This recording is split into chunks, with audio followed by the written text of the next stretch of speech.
welcome to The Lubber's Hole, a Patrick O'Brien podcast. You're with Ian. And with Mike. And the two of us are rereading and talking through some of our favourite novels of all time, the Aubrey Maturin novel series of the aforesaid Patrick O'Brien. Mike, could you catch us up, please, and give us a hint where we might be headed to this week? Oh, thanks, Ian. I'd love to. Last time in Chapter 4, Jack and Stephen dined with Christy Payet in Toulon. The French thought Stephen acted like a spy, although Jack gave his word of honor that he could not be so. France declared war. Stephen dressed Jack as a bear and led him through the mountains to Stephen's castle in Catalan, Spain. Now this time, Jack and Stephen are back at sea, but a little differently than we've seen them before. There's plenty of action, a dear friend, a gleaming cannon, some fascinating history, more from the Book of Job, a series of setbacks, reflections on Sophia and Diana, and the distinct possibility that the entire bear trip was for nothing. Oh, lots of moving parts this week, just like always.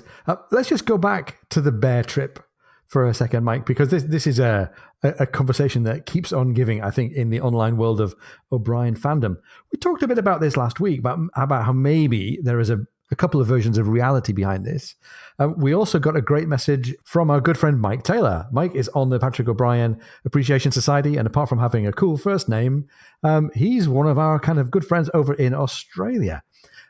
Mike provided a bit more background about the possible genesis of this bear story, or at least another explanation for it. Thank you for all of this, Mike. Let's just share it here with the rest of the listeners.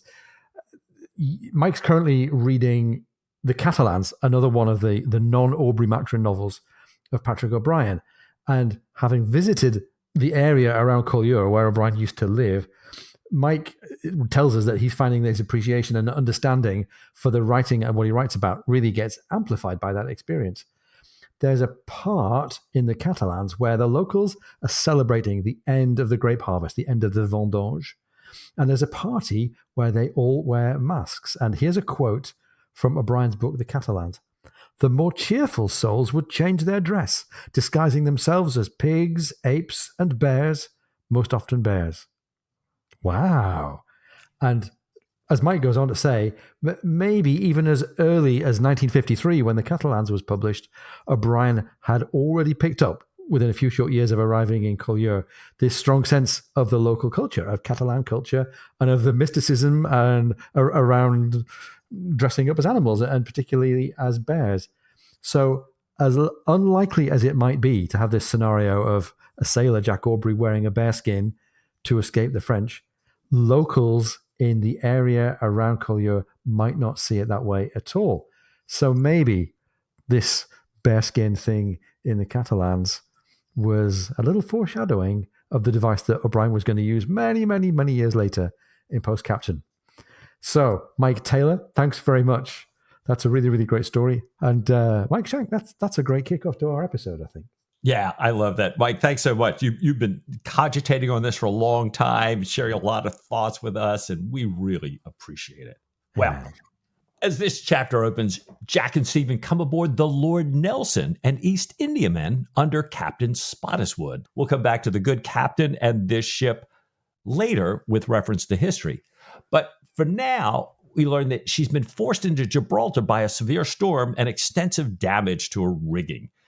Many of the Lord Nelson's prime seamen were immediately pressed, this being a naval port, hence the desire to skip by it, but I couldn't. There are minor tensions between Captain Spottiswoode, who thinks Jack is condescending, and Jack, who's, this is his first time on an East Indiaman in his life, first time we've seen him in the canon. And Jack's seeing that they've adopted a number of naval pretensions, but they haven't carried them off very well.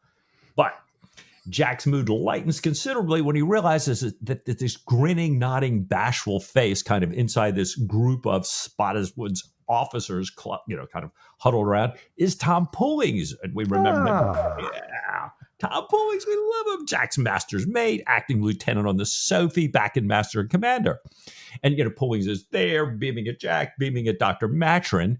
And Jack interrupts Spottiswood's introductions of his officers and addresses Tom. He says, "Why, Pullings," he cried, all his ill humor, a very slight ill humor in any case, vanishing at once, and the hard lines of his face dissolving into a delighted smile. "How happy I am to see you. How do you do?" Jack explains to everybody that they were shipmates. He shakes Pulling's hand. O'Brien writes, with a force in direct proportion to his affection for the young man. Oh, love it. We love it. We love Pullings. And we love the fact that there's this instant fellowship, this bond between Jack and Tom Pullings. They head off out to sea then, and they're headed back towards England aboard the Lord Nelson. And Pullings gets to sort of strut his stuff a little bit. He shows his former commander, Jack, around the ship. Jack's surprised, since this is an Indiaman, a cargo ship, all of the lumber and the casks and the water butts that are lashed on the decks. And that's going to figure in matters coming up later on in the chapter. So it's a very encumbered deck. He's nonetheless impressed by the 20 18-pounders and the 6 12-pounders. That's an impressive weight of metal for a merchantman. And he goes on to say, well, how many crew members do you have? As Pullings explains to Jack, and really, by the way, to us as well, there's 102. That's far below what you'd see in a naval ship. In a navy, you'd expect 124 men for those guns alone, with another 100 to trim the sails and work the ship and fire small arms and repel boarders. And Jack also notices that some of the crew are Lascars. These are sailors from India or Southeast Asia. And he thinks these weedy little chaps working the big guns doesn't seem like a proposition to him. And they all look blue with the cold. They're wrapped up against the weather as the Englishmen are walking around in shirt sleeves. So Jack realizes he doesn't want to go too far in kind of casting aspersions or making observations, because he knows that Pullings must feel a connection to the ship as any good officer would. So he looks around then for a way to give an honest compliment. And we get a very subtle little bit of O'Brien humor here. Jack notices this brass larboard side bow gun, gleaming brass. He says it's quite like gold. And Pullings says, oh yes, the Lascars, these Southeast Asian seamen, polish it voluntarily and regularly say puja, puja as they polish it, and they put wreaths of flowers around it and they say prayers to it. He says they think it is like, well, sir, I hardly want to name what they think it is like.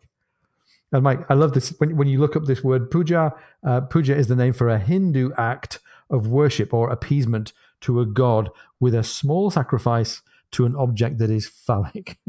So Pullings is not wrong. And thank you to Anthony Gary Brown in the Patrick O'Brien Guide for the Perplexed.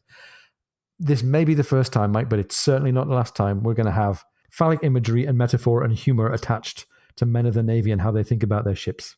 Right. And poor Pullings, not being able to talk about this. I guess he needs Sigmund Freud to say, well, Tom, sometimes a cannon is just a cannon. Ah, yes. Yeah, sorry. Couldn't help it. Well, Tom invites Jack to his cabin for a drink, and Jack asks Pullings how he came to serve on an Indiaman. And Tom says, well, the Admiralty wouldn't confirm Jack's acting lieutenant rating. They told him, we got too many coves like you. Jack says, that's a damn shame. And he's thinking to himself, he's seen Pulling in action and knows the Navy doesn't have anything like too many Pullings. Well, none of Pulling's old captains either had a ship or had a vacancy, it turns out. So Tom took Jack's letter to Captain Seymour on the Amethyst. The captain said, he would bless the day that he could have obliged Captain Aubrey, and especially with such an advantage to himself by getting somebody as good as Pullings. But he says, I don't have room for even one more midshipman.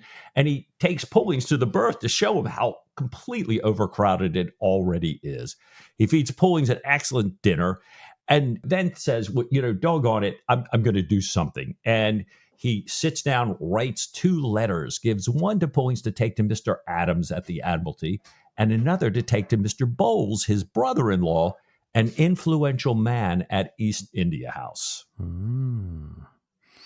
So it's funny, but it's also quite touching to hear the kind of desperation of all of these officers, Pullings included, just like Jack Aubrey, fishing around for some possibility of advancement, at least in the interwar years. And we get another encounter with Ojavi. We remember not that many pages ago that Jack had a very stressful encounter with Lord St. Vincent. This guy Adams had got such an interview for Pullings as a mere acting lieutenant. So we get the story related to us of how Tom had been waiting there at the Admiralty for Lord St. Vincent to show up. There had been this commotion in the hall, and this commotion, as Pullings learns afterwards from Adams, had been Lord St. Vincent upbraiding a Lieutenant Salt, a man with 8 years seniority who had been putting his own pestering case to the First Lord for a place afloat. He had sent this man away, this lieutenant, pressed him, sent him away with a file of marines saying, "You want to go to sea? Then to sea you shall go, sir." And in hearing this tale related by Pullings, Jack is aghast. He's never heard such a thing in his life. And at that moment, we know Pullings has got a bit of a bashful streak in him. So as Pullings finishes off the story, he says, well, I didn't have the heart to stay there and risk the same fate. So he had headed away from the Admiralty, asked the porter the way to East India House, and there this Mr. Bowles had arranged the position for him. And the rest, as they say, was recent history. And Mike, we're going to talk a lot in this chapter about the authenticity of their writing of some of the naval passages. We had heard in the previous interlude with Lord St. Vincent that as it was described between Jack and Lord St. Vincent was pretty much how it had gone between Thomas Cochrane and Lord St. Vincent. This interview here with Lieutenant Salt, with him ending up getting pressed, has an echo of historical truth. There was a Lieutenant Salt in the Navy list at some point, but he's not the one who had the dispute with St. Vincent. There was one David Evan Bartholomew, a midshipman turned ashore in 1803, who had written to St. Vincent repeatedly, and after the 8th letter, Lord St. Vincent had pressed this guy.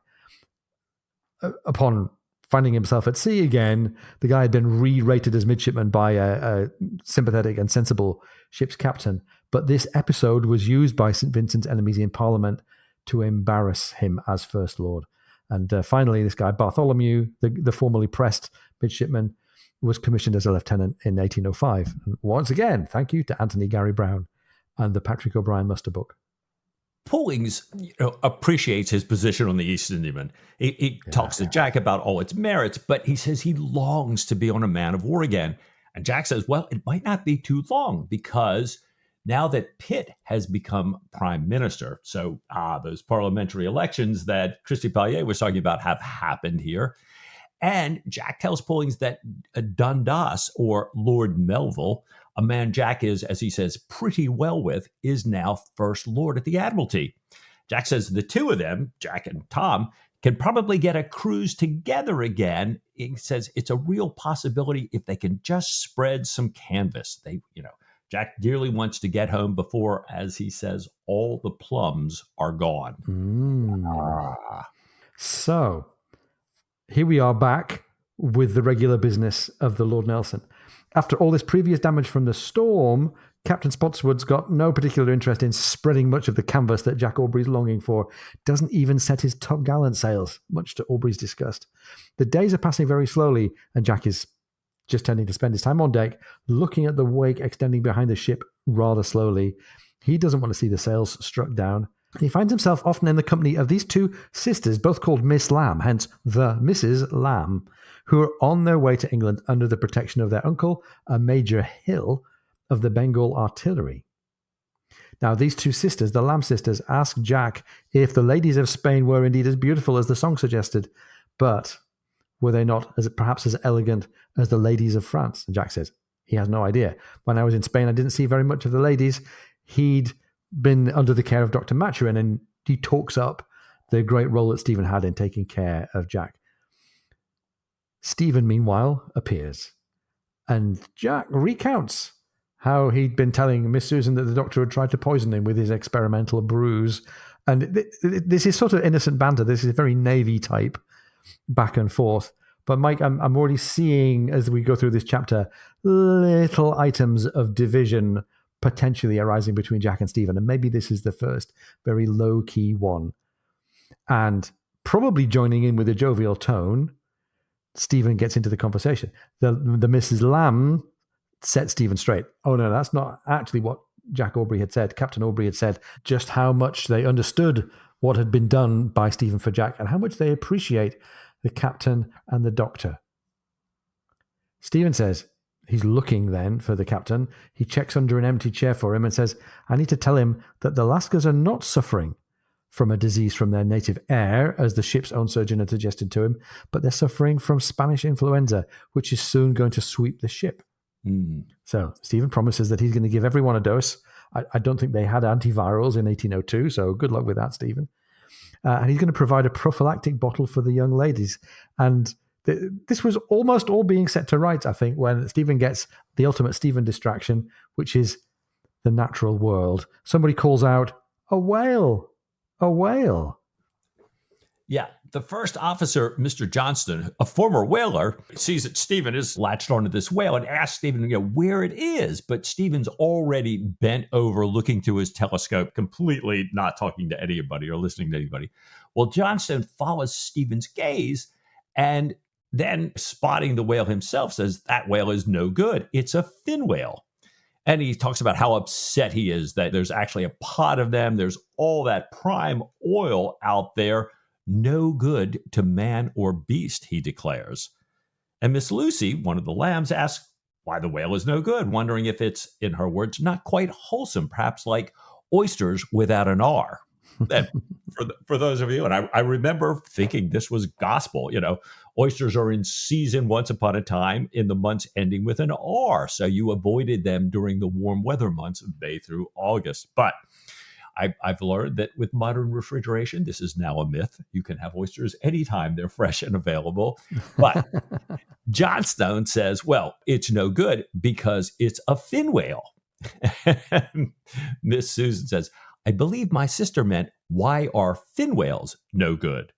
And Johnson explains, well, they're huge. They bash boats. They run out all your lines and they tow you under. So you lose your life or your lines or both. And he concludes in a very pontifical statement here, which O'Brien writes, which is, as who should say, be humble, flee ambition.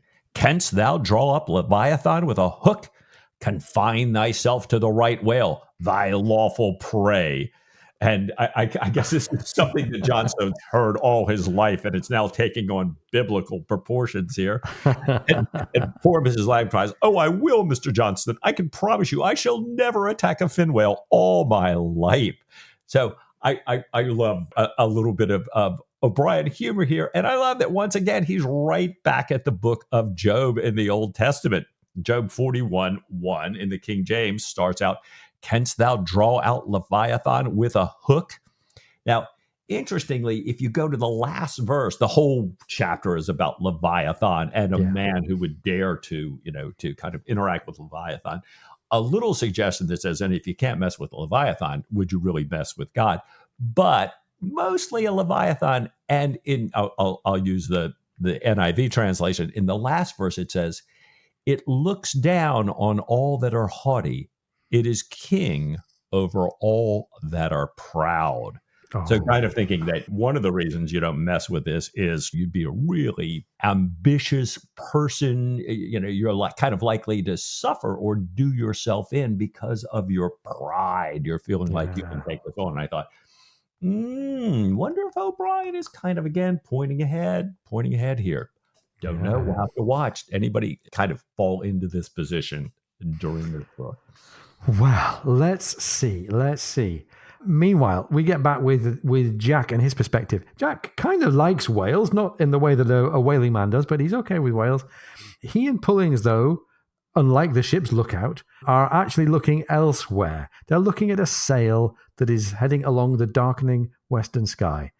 And O'Brien likes sometimes to do these point of view shifts, and he's able to give us the benefit of perfect sight kind of out past the horizon. He says that this darkening sail is, in fact, the Bellone, a French privateer, fast, beautiful, clean-bottomed, with 34 guns. She's a privateer with 260 men aboard. Count them, 260. No coincidence that just a few paragraphs ago we heard that the Lord Nelson only has, 100 and something. Her captain, Captain Dumanoir, thinks that the ship that he can see is a 26-gun ship. He thinks maybe she's a man of war. After some time, he decides that she's not being sailed quite like a Royal Navy ship. She's an East Indiaman, the most valuable prize on the sea, as far as he's concerned, maybe apart from a Spanish treasure ship. So he has his crew douse the ship's lights. And Mike, there's a little bit of reverse roles here, a bit of tables being turned. All of this stuff about interpreting how another boat sails and figuring out who she really is, that sounds like classic Jack Aubrey. And this whole deception by maneuvering with lights or without lights, again, this sounds like the Jack Aubrey / Cochrane playbook here, except the expert that's running these plays is not our hero, it's the privateer. Yeah. It's funny, Ian. I had the same feeling you had. We spent all of last chapter with Stephen leading, Stephen figuring out what to do, Jack kind of stuck in his bear suit. Then he's laid up sick for 2 months under Stephen's care. And now, as you say, we're back at sea, but he is not at all in his usual role. So, we've got other people who, very clearly painted as Aubrey-like, but, it's not Jack. Well, there's this excellent crew on the Boulogne. They work through the night and have her just to windward of the Lord Nelson and completely cleared for action before dawn. On the Lord Nelson, the lookout, really just feels the loom of a ship and is feeling, there's something like a mile away on a parallel course. And he tells Pullings. Pullings immediately climbs halfway up, stares hard for 3 seconds, and has, discerned enough through this darkening sky to order the ship prepared for action. And, O'Brien says he does it just the way he learned on the Sophie. Yeah. He then wakes up Captain Spottiswoode, who confirms Pullings' order. So, Mike, I'm getting echoes back to the opening of the movie here as well, Shall we clear for action, and the kind of bad visibility and the sinister dark form on the horizon. Now, Jack is in his nightshirt. Again, a little bit of an echo of the opening of the movie. And he watches how the privateer is going to cut the Lord Nelson's course in just 15 minutes. He notes that the privateer is coming up with just her topsails alone. So she has speed to burn. He calls her a greyhound after a badger. And he gets the chance to put on his breeches and go find his pistols. And we have a scene that is going to be familiar to us all the way through the canon. But here we are in post-captain being reminded of where Stephen goes when it's time for action. He's down below laying out his surgical instruments, and he's asking Jack, what do you make of her? Meaning the enemy. He says, corvette, or a damn big privateer. She means business. And we don't get any sense that Jack is unusually apprehensive, but this is clearly a pretty serious situation. Up on deck, we notice that Captain Spottiswoode seems to lack decision. But his crew, who were used to the pirates of the South Sea, used to the wicked Malays, used to the Arabs of the Persian Gulf, were not so lacking. Boarding nets were run out, they're trim and taut, the arms chest is open, and at least half of the guns are run out, which is already a bit of a comfort, seeing as we'd already noticed that the deck is a bit encumbered and they're short of hands. Jack tells Captain Spottiswoode that he's at his disposition, and when he sees a bit of hesitation, Jack volunteers to take command of the forward gun division. And the captain, in this rather distracted-sounding air, says, "No, I do." And Jack then takes Major Hill to the forward 18-pounders. The other gun divisions are pretty well led, with the exception of the bow guns crew, who are answering only to a desperately ill midshipman who's shouting in this rather weak tone. And Mike, the pace of our anticipation of the action is really stepping up and up here. Yeah, it really is. Jack's kind of looking over the guns. He sees, they're modern flintlock pieces. 2 are run out, prime, cocked, and loaded. So I think he's thinking, man, these guys are good. But the number 1's gun has the port lid jammed. Well, Jack works hard with the crew to get it open, and they can't. So Jack says, bows her up, meaning pour, haul her, right against this port. And with the muzzle on the port, Jack fires it. The powder is damp, so there's this kind of muffled blow. But the port shatters, and they tear away the wreckage. Jack is watching the gun crew right back at loading again, and he's pleased that they know their business, and he runs to check on the other guns. Well, he finds that his number 5, and the crew is pretty well missing. There's only a few of them. He asked, they're sick, one of them near death, and it's very short on supplies. And he's checking this out. A midshipman runs up with the captain's question, "Why did you fire your gun?" And Jack says, "Tell him I did it to open the port. And please tell him there's nothing like enough 18-pound shot on deck." Well, He runs on to the next, gun in his crew, number 7. It's in good shape, and it's being managed by, or the gun crew captain there is this grizzled European who continues to stare down the barrel, kind of turning away from Jack. And Jack assumes, well, this is some rum seaman who's served with him before and then later deserted. But Jack is very impressed by the trimness of his gear and thinks, must have been a quarter gunner. It's great that Jack is looking out for all these signifiers of the Navy, of feeling at home with the naval family. And there seems to be this confidence that the naval training has given some of these hands. This confidence is kind of pervading some more of the deck. He looks around, that there are certainly still many sick men, but the air of kind of frantic anxiety has gone. It looks now more like the deck of a fighting ship. The Bellone now is still standing off, trying to figure out the weight of metal that the Lord Nelson might have at her disposal. Jack thinks if Spotswood continues to sail the ship like this, the Bellone is going to quickly cross under her stern and rake her. And he decides, that's his affair. That's Spotswood's business. I'm going to confine my world to the guns.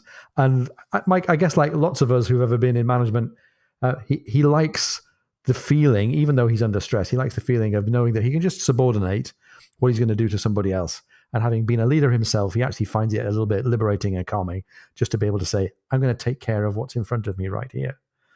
So he looks around, he works hard to declutter the area around gun number 1.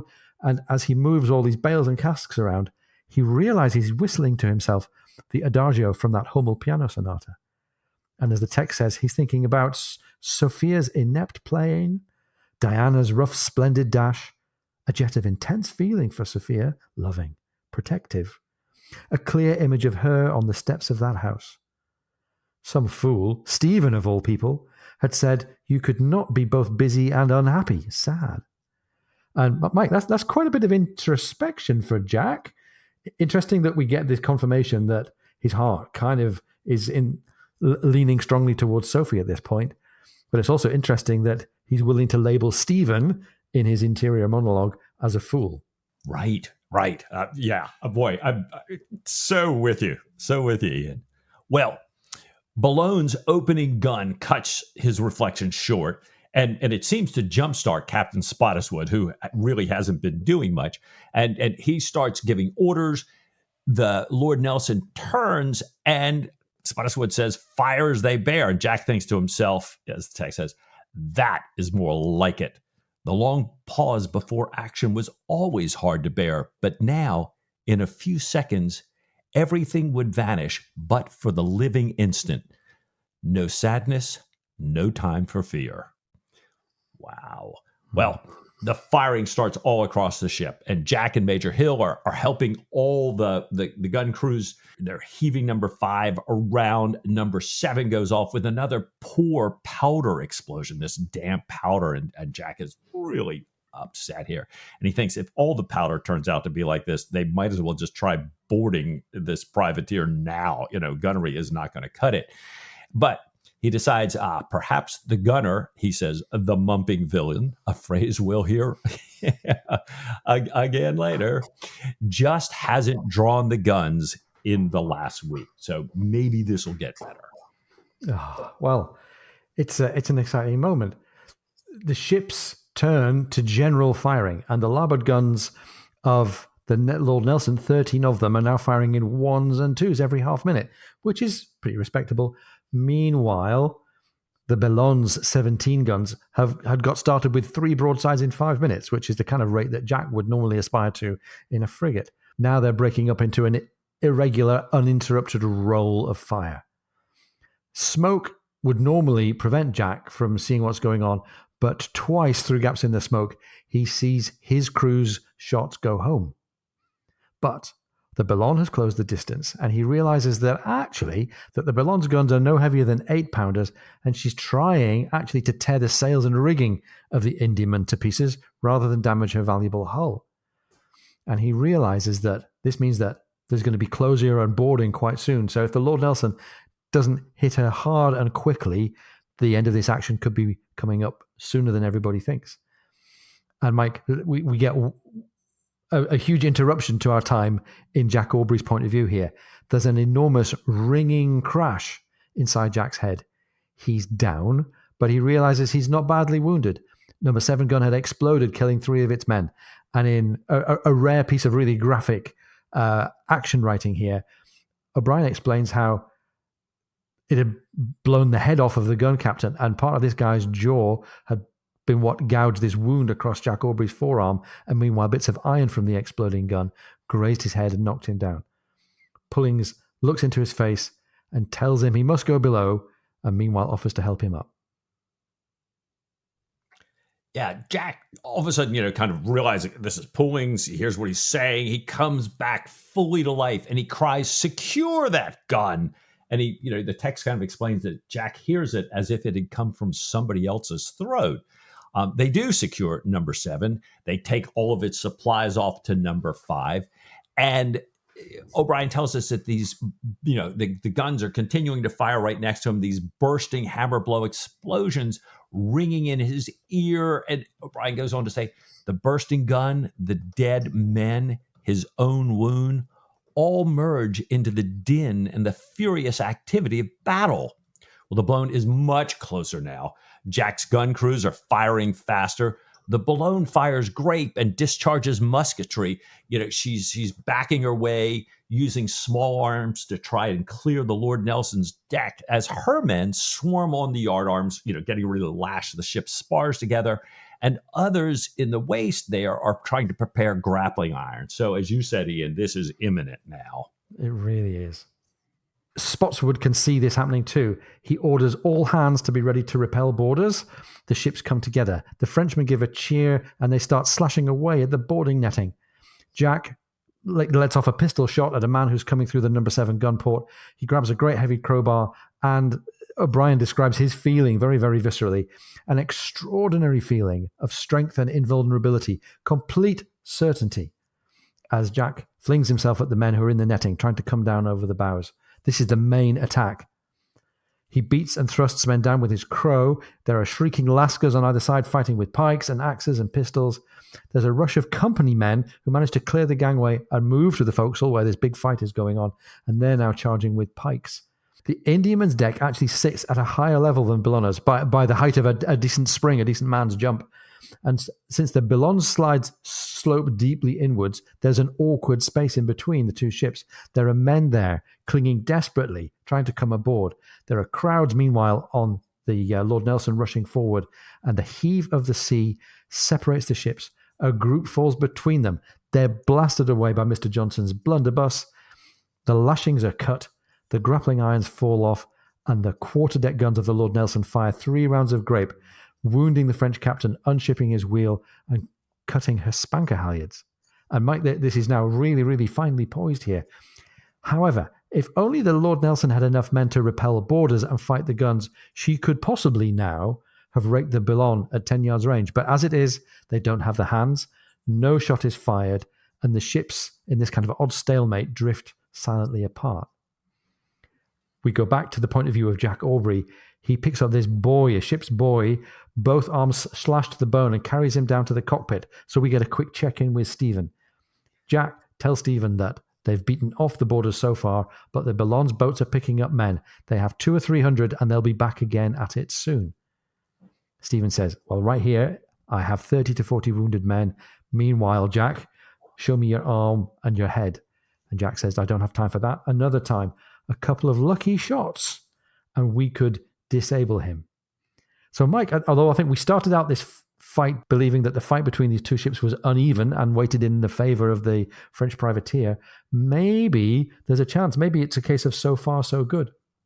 Yeah, exactly. And Jack's certainly feeling that way. He's up on deck. He's praying for a lucky shot. He only has 2 guns left firing, and he can't see through the thick smoke, so he's not sure exactly the impact. His crews and the whole deck have thinned, and their fire has slackened to a gun a minute. And, I was in my own head going, wait, we had 102, we got 30 or 40 wounded, we've got some dead. Oh my gosh, yeah, I'll bet it has. And Jack looks up, and this is clear. There's only a sparse line of men on deck. Some are wounded, some have run below because they hadn't laid the hatches so people could, just run away when they were afraid. The ones left, Jack says, are drawn, ashy, weak, and drained. They look like they're fighting without conviction. And then Jack realizes that he has no shot, and apparently the powder boy has run. So one of these powder boys that was serving his guns, no longer to be seen. Huh.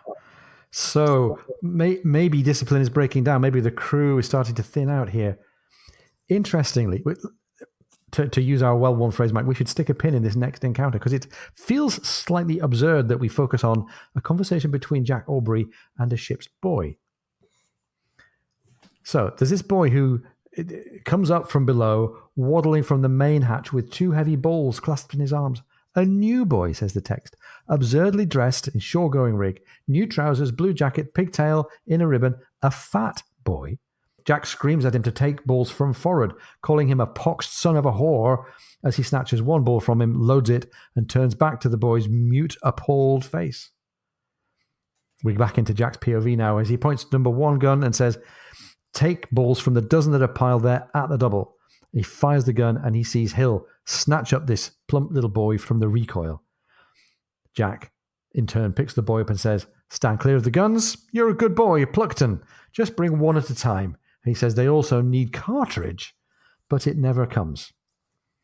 Slightly odd little dialogue there with this plump boy, this unusual boy. We might come back to that later. Right. What's happening next with the rest of the action here, Mike? Well, Jack sees the balloons 4 yards glide into the Lord Nelson shrouds, and he hears the roaring of boarders behind him. And he's thinking, behind him? Wait, I'm looking at the ships coming together in front of me. It turns out the privateers' boats had come around in the smoke, and 100 Frenchmen are coming up the unprotected starboard side, filling the waist, cutting off the forecastle from the quarterdeck. There's such a great press of men. They're too close now for Jack to even fight. He can't get his bar free. Jack is knocked down. He's kicked. He gets up. He moves back. He's tripping over bodies. And the text says, and then a falling void, an impact faintly heard as though from another age. Wow, Mike. If it wasn't for the fact that we can see this is still only halfway through the chapter, I'd be thinking, cliffhanger. Right. But it's a great bit of cinematic writing. Okay, boom, we've had all this action, and now the void for Jack Aubrey. And remember, ladies and gentlemen, this is post-captain. We're still only 1 1/3 books in. We don't know. We don't know what's going to become of Jack Aubrey. There's jeopardy and to spare for Jack Aubrey in this really, really grim situation. So, Mike, while we ponder on the cliffhanger, perhaps this is a good time to go and get some refreshment. So, ladies and gentlemen, we'll be right back after this short break.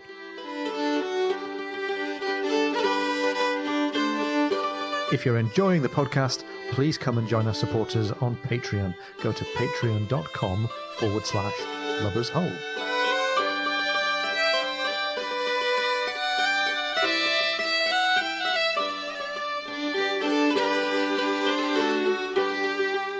Welcome back. Hope you got a little bit of refreshment there. We're going to start with a historical note. We would have said this earlier about Captain Spottiswoode, except that we didn't want to give away the outcome of the first part of this chapter here.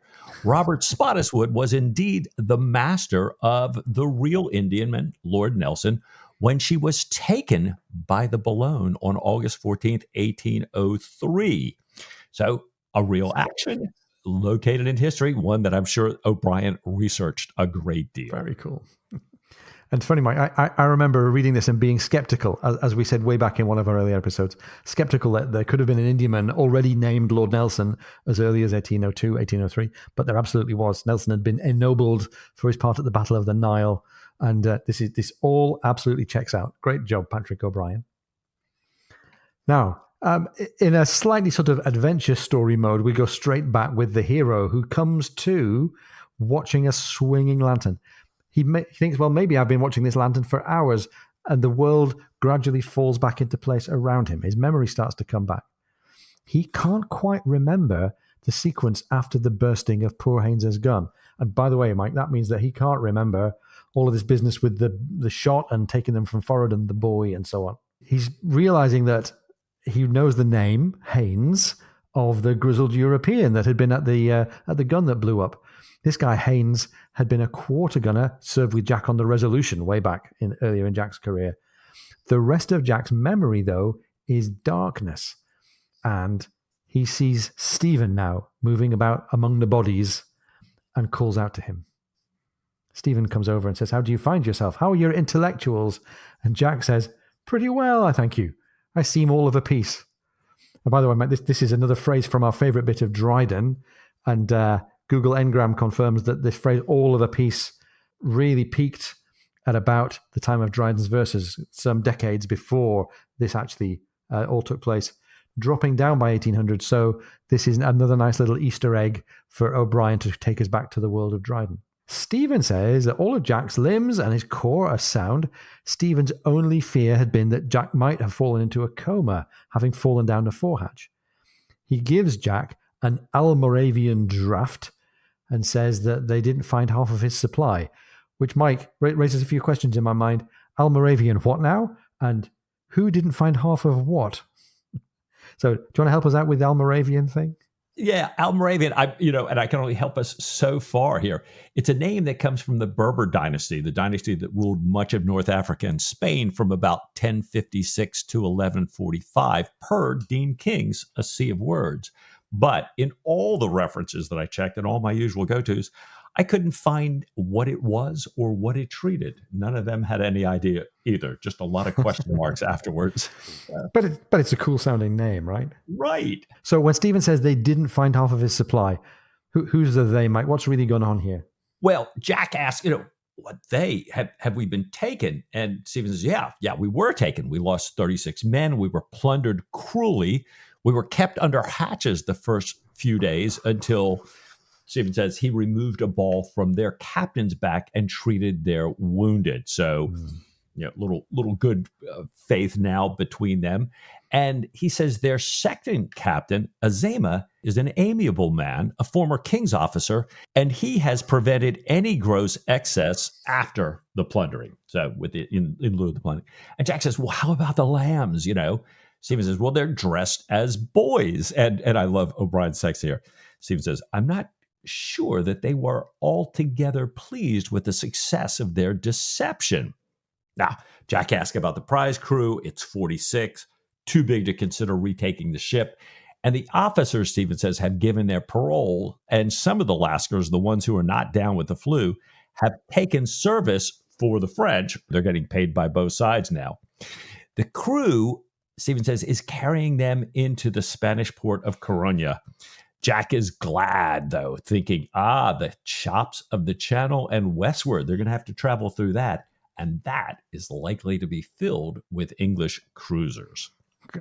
Great hope. But we're a long way from there yet, of course. And it gets to Tuesday, and Jack is still looking out at the empty sea from the quarter deck of the Lord Nelson. He isn't as sure as he once was now that they'll be rescued. This prize crew situation seems all pretty stable. It seems like everybody's starting to give up hope. He remembers coming back from the West Indies one time along the busiest of the sea routes, not seeing any ships until they reached the Lizard just off the coast of Cornwall. There's Pullings, who's recovered from being wounded by grape shot and from a sword wound. He comes on deck, supported on each side by one of the Mrs. Lamb. And Jack takes one of the ladies by her free hand and says, "My dear Miss Lamb, I hope I see you well, quite well," meaning not too much raped, which is funny if it wasn't grim. And she says, slightly awkwardly, I think, that she and her sister are quite well.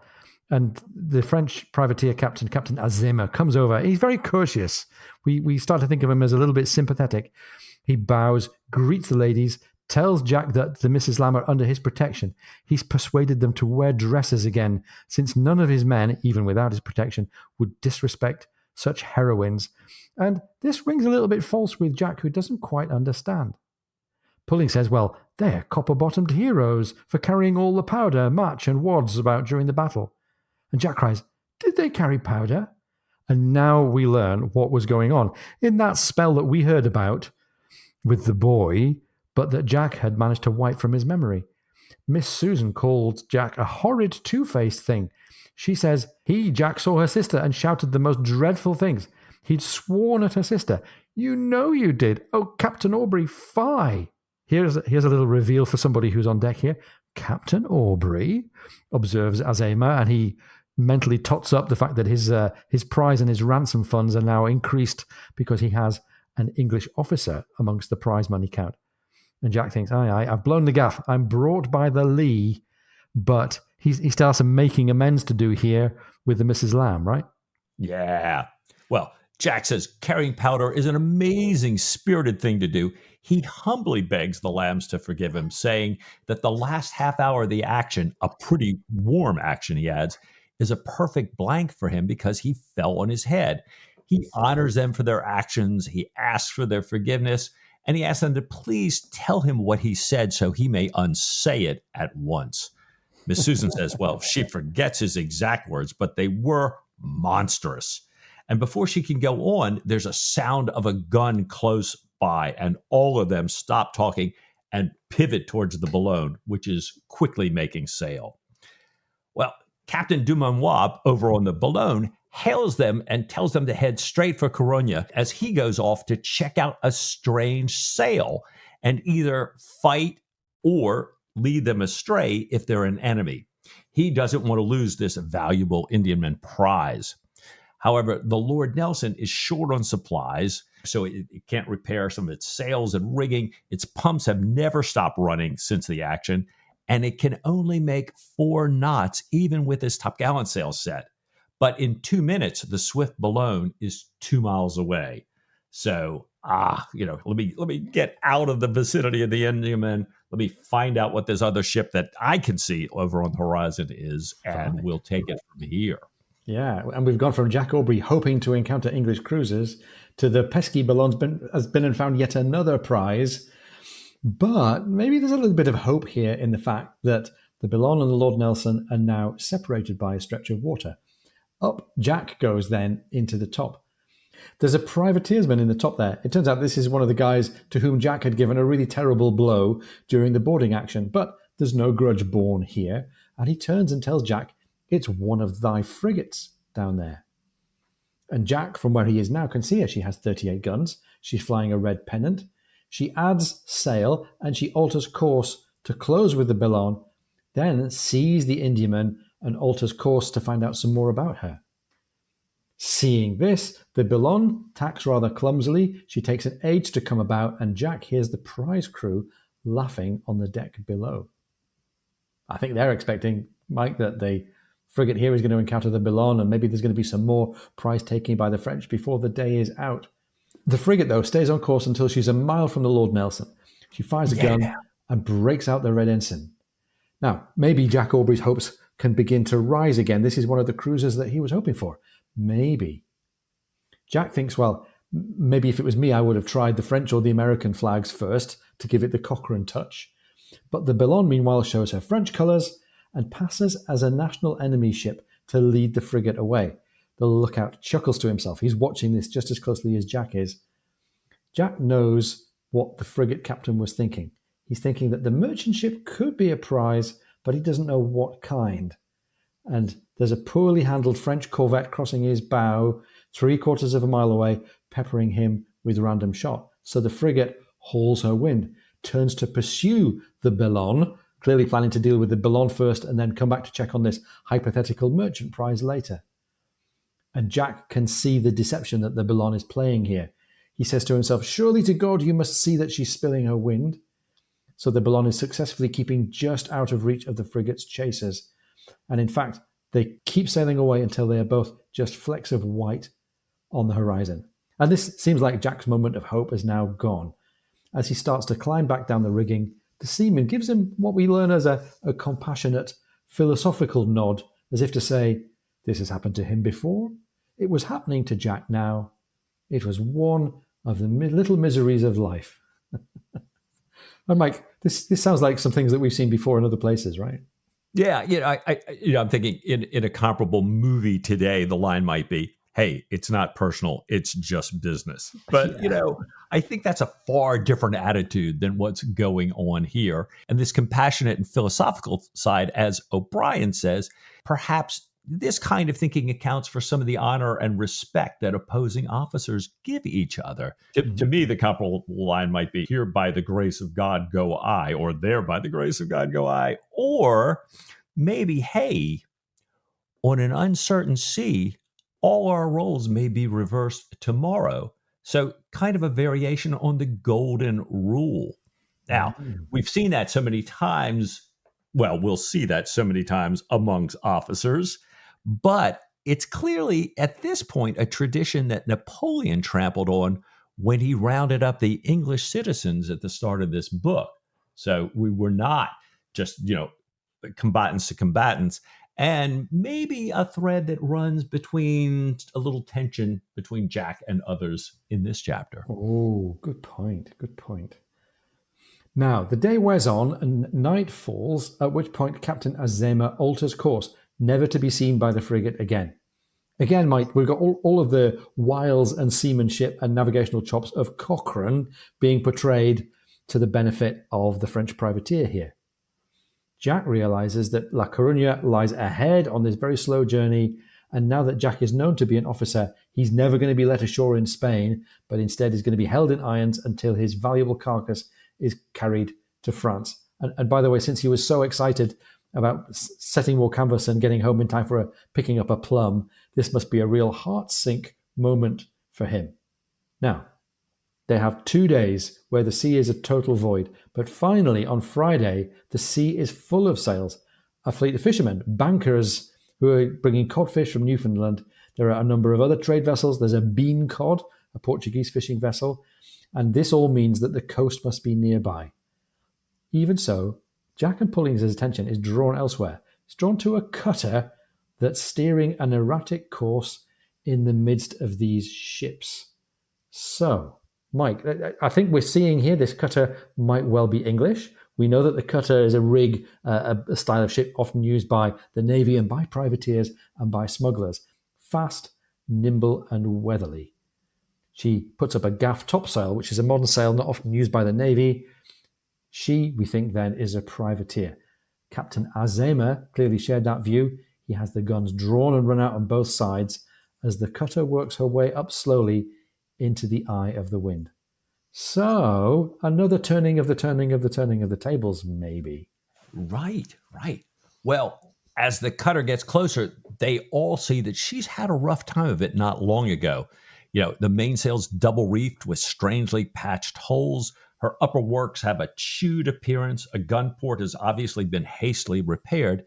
But Azema still rigs out new boarding netting, gets out a great deal of cartridge and shot. The cutter fires a gun and raises English colors. Azema says, I'm not going to send, he's looking at Jack and Pullings, I'm not going to send you two below, but if you hail or signal, I'll shoot you. He's smiling, but Jack notices he has 2 pistols in his belt. The Lord Nelson turns gently and fires, putting new holes into the cutter sails and knocking away a third of her bowsprit. The cutter tries to fill and come about, but it has so little way that she cannot stay. She falls off, fires her 7 6-pounders, and wears around on another tack. She crosses the Lord Nelson's stern, fires again, and jibes.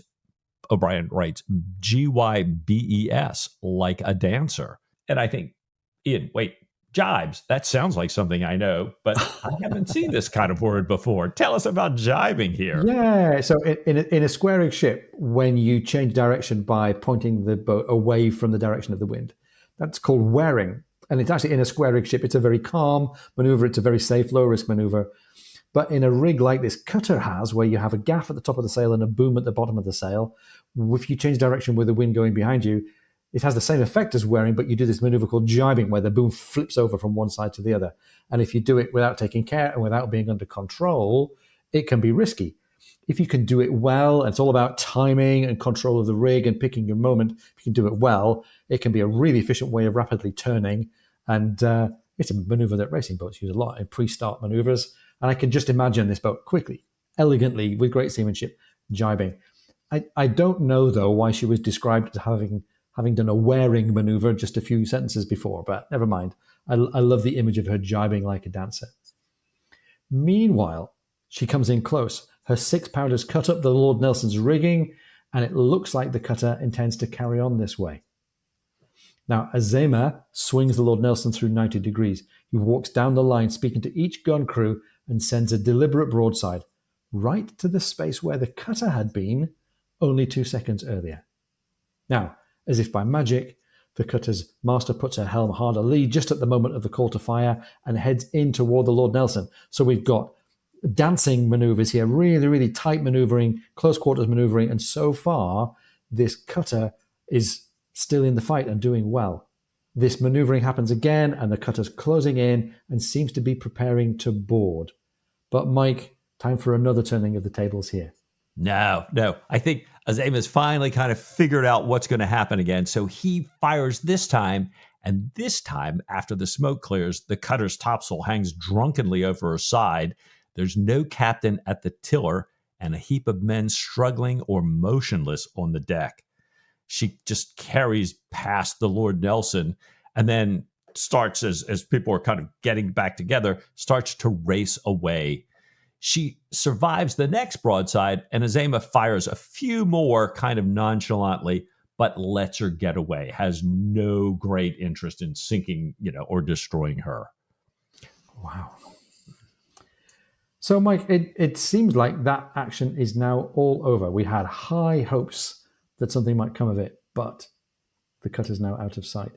2 days pass by, and we sight another sail, and this time it turns out to be a brig that's clearly chasing the Lord Nelson. The breeze freshens as the hours pass, and Azema sets the royals, the highest set of sails above the topgallants, and is trying to see whether the mast will stand the strain, to see if the Lord Nelson can indeed make more than 5 or 6 knots in this fresh breeze. If they hold, that could be good news for him. He can outrun the brig. And to begin with, the brig appears to be falling behind. Pullings has been up aloft. He comes down from the top and tells Jack that he thinks the brig is a vessel called the Seagull, a ship that his uncle served in as master, that he knows well. And this bit of intelligence is intriguing to Jack. Had she changed over to carronades, he asked. Pulling says, well, yeah, she did. 16 24-pounders along with 2 long 6s. And if you're doing mental long multiplication like I am, you might have figured out that weight of metal sounds like it could be competitive with the broadside power of the Lord Nelson, now commanded by the privateer Azema. The Seagull then can hit hard, but only if you can get near enough. And she, like the Lord Nelson, is amazingly slow. She's just set her sky sails. So, Mike, now we have a contest once again. Yeah. So, the difference that the sails make on the Seagull is small, but it's enough to bring her close enough to be reached by some of the Lord Nelson's long gunfire in 5 hours. For 10 miles, the Seagull cannot bring her guns into action. But then the Lord Nelson reaches a dark band in the sea where the wind coming off the Spanish mountains and an ebbing tide produce a really badly tempered, choppy zone, and the Lord Nelson's way falls off. The Seagull comes up and fires her first full broadside. They fall short, but one ball tears through the Lord Nelson's hammocks, drops on the deck, and Captain Azema examines this heavy ball. He knows that if he loses just 50 more yards, these things are going to be dropping all around him. However, he thinks the Seagull's rate of fire and accuracy are not very good, and he has 8 master gunners on board. He only has to knock away a spar or 2 to leave this ship behind. He knows he needs to concentrate, so this time he sends Jack and the rest of the English prisoners down into the hold. Well, it's a great storytelling move by O'Brien because he knows we could get a bit tired of some of the cliches of being up close in first-person terms with the action. So it's a really fascinating change of perspective for our heroes to be down deep in the hold of the ship, to become oral witnesses, as you might say, to the action. They can hear really well, so they try to calculate the direction of who is where. They try to calculate the weight of metal being exchanged here. 432 pounds for the Lord Nelson, 392 for the Seagull, and they calculate the chances that each ship might have of bringing their broadsides into play. And they speculate on the meanings of the different sounds they can hear. They cheer when there's a clear hit by the Seagull, especially when they hear the well and the pump start working, suggesting that the Lord Nelson has taken some damage below the waterline. At 3 a.m., so deep in the dark of the night, their candle goes out, and all they can do is listen in the darkness. There's still a steady rhythm of firing. It goes on for hours. Jack speaks to Pullings and to Major Hill and realizes that they're asleep. He finds that his own calculations about the number of shots that have been fired are mingling in his head with the numbers of Stephen's sick and wounded, and with observations that he's made to Sophia, and his thoughts turn to food, and he's thinking about playing what he calls the D minor trio with Diana. And Mike, this little interlude began with Jack falling down a hatchway, and we get another change of perspective now as the grating is opened and we're looking up out of a hatchway. Yeah, the light floods in, and Jack realizes that he's been, kind of 3/4 asleep for some time, but he remembers that he did note that the firing had stopped in the last hour or so. Well, on deck, it's raining. Orion with the raining. There's just a little breeze, a land breeze. That doesn't bode well. Might be getting close to the Spanish coast. Here we are. Captain Azam and his people are deathly pale and tired, but the Lord Nelson is slipping away from the motionless Seagull, which has clearly suffered badly. She's hauled off to refit, and Jack thinks about, what's the likelihood of her being able to renew this action when Azama fires a gun that he's been carefully aiming, sending a ball right into the middle of the repairing party before stepping back to his mug of hot coffee. And this doesn't set well with Jack. No, and we've talked in general terms about Jack and his notion of gallantry and seamanship, and more, I think we're seeing here that Azama is not the same as Jack. He's got a streak of cold-hearted, callous cruelty about him. Jack knows that, according to what you might call the strict rules of war, it's perfectly allowable. It might even be something that Jack, in some circumstances, could have done himself. But done in this way, at this moment, it seems so cold-blooded that Jack actually refuses the offered draft of coffee from Azama's mug. He looks around the ship at the damage to the Lord Nelson. He looks across at the coast. He sees that Azama has actually not quite made the landfall that he'd hoped, but they'll be in Coruña, in the roads of Coruña, by around noon. And Jack ignores the second gun and tries to understand why it would wound him so to see this act of kind of cold-blooded cruelty towards the crew of the Seagull when he thinks he has no particular friends on the Seagull. And we get a little insight into the thinking of Jack here. The text says, he could not clarify his mind, but he knew he felt the most furious enmity for Azama, and it was with more than the ordinary leap of delight, of hope revived when all seemed lost, that he saw the first ship round that Spanish headland heading north, a homeward-bound line of battleship, HMS Colossus, followed by the Tonnant, 80. The masthead hailed, 2 ships of the line, but 2 more followed, a very powerful squadron, all sails abroad and holding the weather gauge. There was not the slightest chance of escape. Mute, weary consternation. And in the silence, Jack stepped to the pointed 18-pounder, laid his hand on the lock and said coldly, you must not fire that gun, sir. You must strike your colours to the brig. End of chapter 5. Wow. Well, before we jump into think about this chapter some more, one more historical note, which we couldn't talk about earlier without giving away the chapter here. Earlier, we established that Spottiswoode was the actual master of this actual ship named for Horatio Nelson. But it turns out that after being taken by the Boulogne, the ship was in fact immediately pursued by a small English privateer named Thomas and John, and then by HMS Seagull, an 18-gun brig. So here we are. The Seagull was indeed damaged by the Lord Nelson's heavier broadside, but just kept hounding her long enough until a powerful squadron led by Sir Edward Pellews, HMS Tonnant, came into sight. the Seagull's captain then had the honor of accepting the Lord Nelson's surrender. So, in fact, everything we've been reading about pulled right from the pages of history. And a great example of O'Brien using actual naval engagements in all the naval scenes in his early books, as he promised in his foreword to Master and Commander. Right. And don't they work well? It's certainly true that he's piled up the action here, and this multiple engagement, disengagement, re-engagement kind of running fight that the captured Lord Nelson has gives us the opportunity for lots of backwards and forwards, lots of raising and kind of lowering of tension, and this great payoff at the end when the squadron comes around the headland. Now, if any reader had felt so far that Post-Captain had had too much time ashore and not enough action, well, I think this chapter has taken care of that. Although I think there's been plenty of action, even though none of it was ships chasing or firing each other. We've had all of the traveling across France, and we've had the bears, and we've had all the action ashore as well.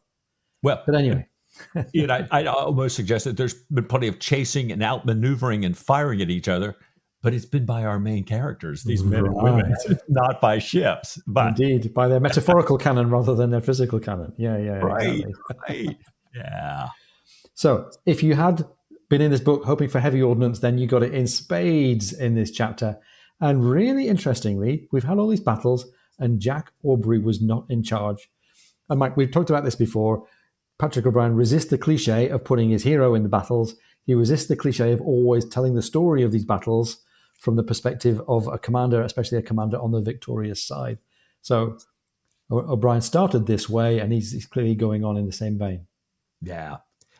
I was fascinated by thinking back in the chapter that privateer who was the lookout, his outlook, that, compassionate philosophic nod to Jack, again, proves to be prescient. By the time this chapter is over, he, the lookout on the Lord Nelson, is now the victim of one of life's little miseries. Just when he thought, and like Azema thought, the privateer had won again. And I love how, as you say, O'Brien has managed the tension. All these multiple near losses conditioned us to believe that the Seagull, like all the other potential rescuers, is certainly not going to succeed. But just when the privateer thinks she's got it all done and is these cold-blooded shots into the Seagull, these other ships come around the corner. And this time, perhaps that privateer lookout is like Jack climbing down the tower knowing he's lost. But the uncertainty of the sea. Just think that if that squadron had not come around that corner at that time, Jack's entire bear trip would have all been for naught. He still would have spent the war in a French prison after all. And it would have been a very different story. Right. Now, Mike, there's been some interesting twists and turns, I think, overall here in Jack Aubrey's character arc. We've had quite a bit for Stephen, maybe you'd say, in the previous chapter. But we've seen something, I think, unfolding in this dialogue between Captain Azema, who initially starts out as quite a kind of simpatico character. Between Azema, a man after Jack's own heart, right? Right, yeah. Kind of congenial, philosophical, gentlemanly Frenchman. But actually, as we go through the story, we get a little bit deeper. We get a more nuanced situation than simply Jack Aubrey's a gentleman and he gets on well with Frenchmen who are also gentlemen. Azema is not the kind of funny, good-natured, piratical guy. He's got this cold heart to him. And along the way of observing that, we get Jack Aubrey being endowed with some of some high moral status, you might say. Jack Aubrey finds that actually he's above people like Azema in terms of the quality of his morals. He's got this profound distaste for what he ultimately sees as a cruel and dishonest form of warfare. And he gets quite chilled and turned off by it. And Mike, without going too far into spoiler territory, I'm looking ahead to the next couple of chapters, and with Jack Aubrey on a higher moral plane and dissatisfied with dishonest forms of warfare, I wonder where that's going to lead him and Stephen Maturin. Yeah, it's a great question. It's a great question. We've had so much role reversal between the two of them now. Yeah. And Stephen certainly has always been the guy that wants to do no harm. Is this kind of thing going to be another bit of reversal? And I keep wondering to myself, so this was a fascinating chapter, this whole line of actions. But at the end, I'm thinking, so where does this leave our heroes and the other main characters in the book? Jack believes his chances at the Admiralty are better with Lord Melville as First Lord, if they can get there before all the good ships have been given away. But clearly, they aren't making any progress quickly here. Jack seems to be sure of his love for Sophia, but Diana still keeps entering his thoughts. And despite the protest that Jack had earlier made to Christy Pallier about Sophia versus Diana, but saying that he felt himself kind of in honor completely attached to the promises he's made Diana. So now if he's back on the moral high ground, where does that leave us? What about Stephen and Diana? What about the potential rivalry that we've been seeing, these sparks between Jack and Stephen? If Jack isn't back with Sophia, if they return to England, what's going to happen there? Can Stephen live up to Jack's high code of morals and warfare now that he's a active intelligence agent? And we've seen kind of more of a pretty intense side of him as he's making his way through those mountains with Jack. What if Jack's debt, he left because he's going to go get thrown in prison? What if he gets back and he can't get a ship? What about before he gets a ship, if he gets a ship at all? And I'm wondering to myself, gosh, this has been months and months and months. What's been happening to Diana and Sophia this whole time? I mean, I got, the list goes on and on, all these questions. Mike, the questions piling up before us, but plenty of chapters still to come. So looking ahead, what do you say next week to just a little bit more of this excellent Patrick O'Brian? Oh, I should like that of all things.